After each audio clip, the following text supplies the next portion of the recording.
Hi guys, and welcome to another video. Today we're going to talk about how you can change your screen resolution and your wallpaper.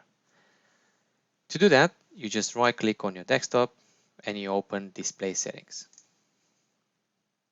Now that the display settings are open, you're going to notice that I actually have two screens and number one is highlighted. So we're going to just scroll down and work on that one.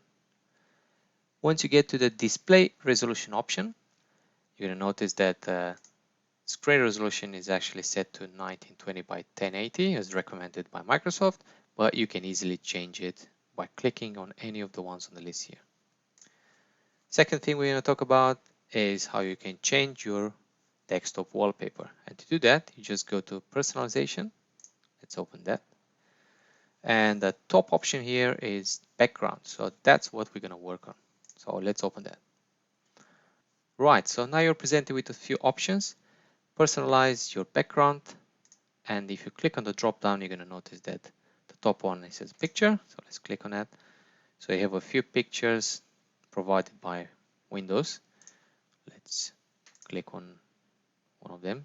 All right, so you've noticed that my background wallpaper changed. Let's go to the second one and check what options we have there. So we have solid colors. You can change to a different color as you want if you just want a simple color.